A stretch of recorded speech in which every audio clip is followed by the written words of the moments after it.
سورہ یوسف قرآن پاک کی 12ویں سورت ہے اور یہ مکی سورت ہے، یعنی یہ مکہ مکرمہ میں نازل ہوئی۔ یہ سورت حضرت یوسف علیہ السلام کی مکمل زندگی اور ان کے صبر، مشکلات اور اللہ کی رحمت کی کہانی بیان کرتی ہے۔ یہ قرآن میں واحد سورت ہے جس میں پورا ایک واقعہ مسلسل بیان کیا گیا ہے اور اللہ نے اس کو سب سے بہترین قصہ کہا ہے۔ اس صورت میں سکھایا گیا ہے کہ اگر انسان صبر اور تقوی اختیار کرے تو اللہ اسے بہترین انجام تک پہنچاتا ہے۔ اہم موضوعات: پہلا، حضرت یوسف علیہ السلام کا خواب۔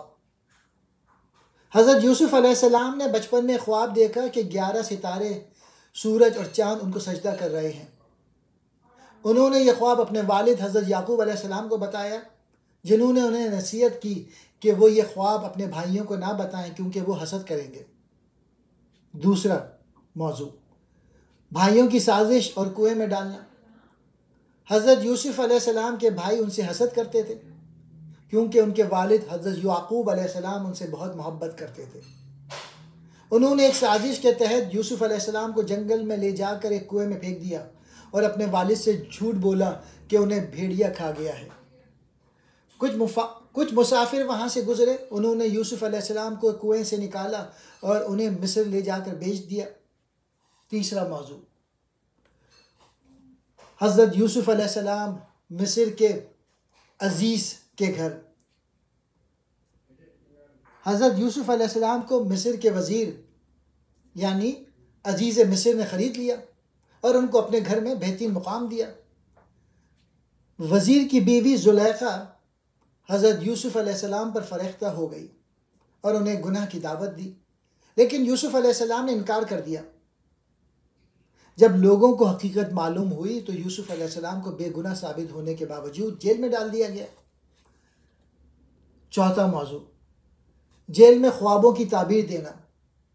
جیل میں حضرت یوسف علیہ السلام نے 2 قیدیوں کے خواب کی تعبیر دی اور ان کی تعبیر بالکل درست نکلی۔ بعد میں جب مصر کے بادشاہ نے ایک عجیب خواب دیکھا تو حضرت یوسف علیہ السلام نے اس کی تعبیر بھی دی کہ مصر میں 7 سال خوشحالی اور 7 سال قحط پڑے گا۔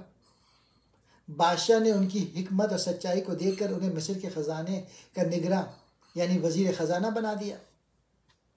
پانچواں موضوع، قحط اور بھائیوں کی واپسی۔ جب قحط آیا تو حضرت یوسف علیہ السلام کے بھائی غلہ لینے کے لیے مصر آئے مگر وہ انہیں پہچان نہ سکے۔ حضرت یوسف نے اپنے چھوٹے بھائی کو روکنے کے لیے ایک چال چلی اور اسے اپنے پاس رکھ لیا۔ بعد میں جب بھائی دوبارہ آئے اور سب حقیقت کھلی تو حضرت یوسف علیہ السلام نے اپنے آپ کو ظاہر کر دیا اور اپنے بھائیوں کو معاف کر دیا۔ چھٹا موضوع، حضرت یوسف علیہ السلام کا والدین سے ملاپ۔ حضرت یعقوب اپنے بیٹے یوسف علیہ السلام کے فراق میں بہت غمزدہ تھے اور روتے روتے نابینا ہو گئے۔ جب بھائیوں نے جا کر خوشخبری سنائی اور حضرت یوسف علیہ السلام نے ان کے لیے دعا کی تو ان کی بینائی واپس آ گئی۔